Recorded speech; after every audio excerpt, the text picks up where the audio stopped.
Assalamualaikum. Saya Siti Sufianis binti Romi bersekolah di SMA Datuk Kelana Petra Makmur dengan kod sekolah NAP 4003. Pada video ini, saya akan bicarakan tentang buku kegemaran saya yang bertajuk Ya Maulana. Ya Maulana ditulis oleh Hana Ilhami dan mempunyai sebanyak 1021 muka surat. Diterbitkan di bawah syarikat karya seni.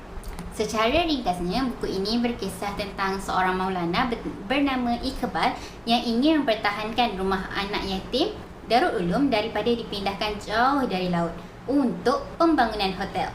Dia berada dalam dilema sama ada ingin menolong bapanya yang hampir muflis atau anak yatim yang telah lama tinggal di tapak asal tanah pusaka datuknya itu.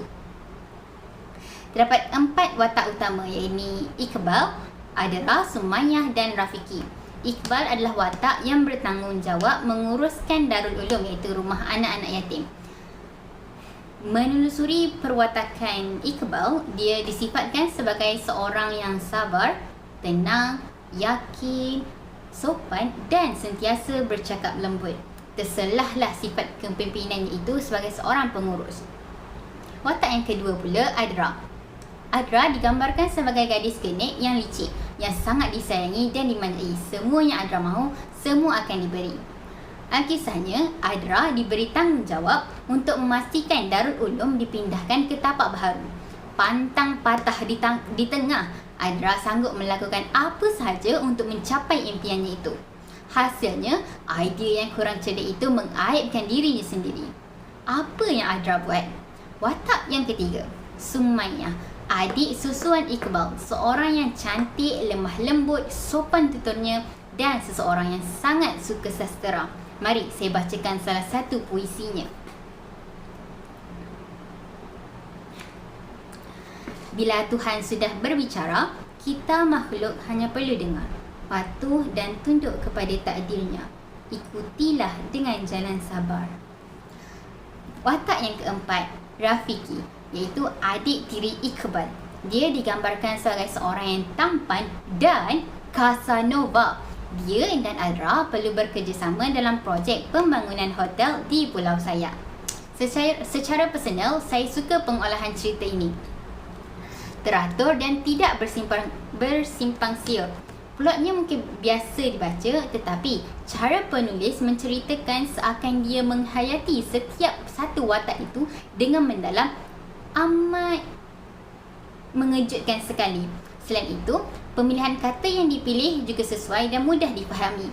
Penulis juga menyelitkan perkataan-perkataan English dan logat negeri supaya setiap watak mempunyai ciri-ciri tersendiri. Saya juga suka fakta bahawa setiap karakter mempunyai perkembangan watak.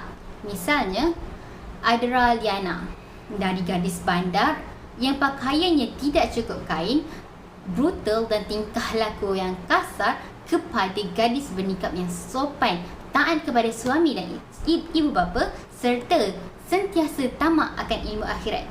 Begitu juga Rafiki. Tambahan pula perubahan mereka yang tidak drastik, bahkan perlahan demi perlahan tetapi konsisten. Selain itu, saya amat suka dengan sajak-sajak yang penulis titipkan. Seperti yang saya bacakan tadi, seakan saya dapat merasakan penulis itu Sumayyah yang sedang berbicara dengan alam.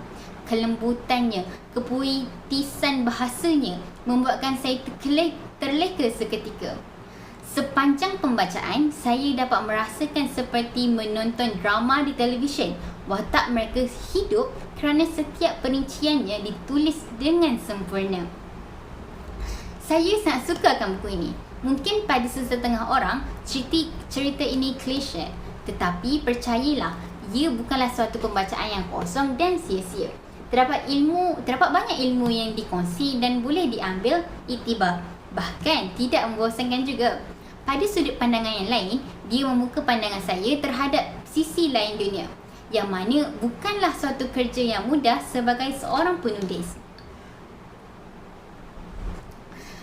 Akhir sekali, saya ingin merekomendasikan buku ini kepada semua para hafiz dan hafizah serta setiap lapisan masyarakat, terutamanya kepada mereka yang ingin berubah ke arah yang lebih baik sebagai satu motivasi. Saya amat berterima kasih kepada penulis Hana Ilhami kerana menghasilkan karya yang agung ini. Terima kasih.